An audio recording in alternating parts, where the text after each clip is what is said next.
উজনিত জলপ্ৰলয়ে গৃহহাৰা কৰিলে বহু লোকক ঘৰ বাৰী খেতি বাতি আৰু পশুধন হেৰুৱাই সৰ্বস্বান্ত হৈ পৰিছে সহস্ৰাধিক জলপ্ৰলয়ৰ পাছতে আৰ্তজনৰ কাষ চাপিছে বহু লোক মংগলদৈৰ এটা মানৱদৰদী সংগঠনৰ মহানুভৱতা আশাৰ আলোক মানুহে মানুহৰ বাবে সংগঠনৰ বিশেষ প্ৰয়াস গৃহহীন লোকক নিৰ্মাণ কৰি দিব ঘৰ চিকিৎসাৰ বাবে দিব ধন সংগঠনটোক বহু লোকে আগবঢ়াইছে সাহায্য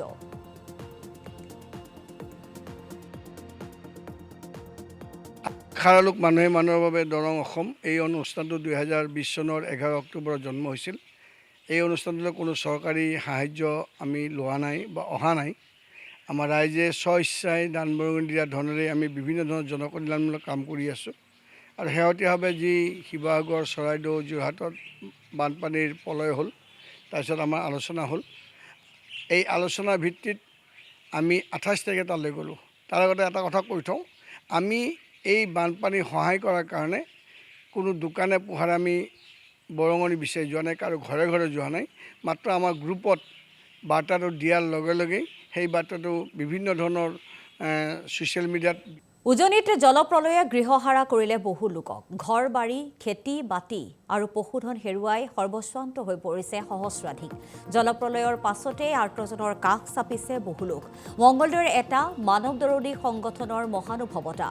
আশাৰ আলোক মানুহে মানুহৰ বাবে সংগঠনৰ বিশেষ প্ৰয়াস গৃহহীন লোকক নিৰ্মাণ কৰি দিব ঘৰ চিকিৎসাৰ বাবে দিব ধন সংগঠনটোক বহু লোকে আগবঢ়াইছে সাহায্য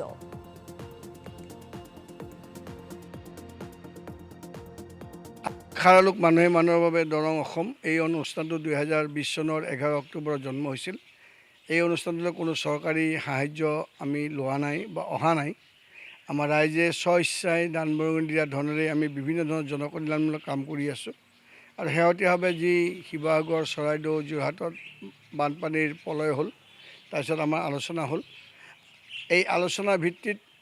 আমি 28 তাৰিখে তালৈ গ'লোঁ তাৰ আগতে এটা কথা কৈ থওঁ আমি এই বানপানী সহায় কৰাৰ কাৰণে কোনো দোকানে পোহাৰে আমি বৰঙণি বিচাৰি যোৱা নাই কাৰো ঘৰে ঘৰে যোৱা নাই মাত্ৰ আমাৰ গ্ৰুপত বাৰ্তাটো দিয়াৰ লগে লগেই সেই বাৰ্তাটো বিভিন্ন ধৰণৰ ছ'চিয়েল মিডিয়াত উজনিত জলপ্ৰলয়ে গৃহহাৰা কৰিলে বহু লোকক ঘৰ বাৰী খেতি বাতি আৰু পশুধন হেৰুৱাই সৰ্বস্বান্ত হৈ পৰিছে সহস্ৰাধিক জলপ্ৰলয়ৰ পাছতে আৰ্তজনৰ কাষ চাপিছে বহু লোক মংগলদৈৰ এটা মানৱদৰদী সংগঠনৰ মহানুভৱতা আশাৰ আলোক মানুহে মানুহৰ বাবে সংগঠনৰ বিশেষ প্ৰয়াস গৃহহীন লোকক নিৰ্মাণ কৰি দিব ঘৰ চিকিৎসাৰ বাবে দিব ধন সংগঠনটোক বহু লোকে আগবঢ়াইছে সাহায্য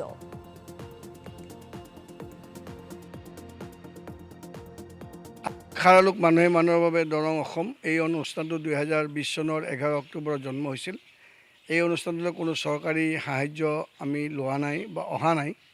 আমাৰ ৰাইজে স্বইচ্ছাই দান বৰঙণি দিয়া ধনেৰে আমি বিভিন্ন ধৰণৰ জনকল্যাণমূলক কাম কৰি আছোঁ আৰু শেহতীয়াভাৱে যি শিৱসাগৰ চৰাইদেউ যোৰহাটত বানপানীৰ প্ৰলয় হ'ল তাৰপিছত আমাৰ আলোচনা হ'ল এই আলোচনাৰ ভিত্তিত আমি 28 তাৰিখে তালৈ গ'লোঁ তাৰ আগতে এটা কথা কৈ থওঁ আমি এই বানপানী সহায় কৰাৰ কাৰণে কোনো দোকানে পোহাৰে আমি বৰঙণি বিচাৰি যোৱা নাই কাৰো ঘৰে ঘৰে যোৱা নাই মাত্ৰ আমাৰ গ্ৰুপত বাৰ্তাটো দিয়াৰ লগে লগেই সেই বাৰ্তাটো বিভিন্ন ধৰণৰ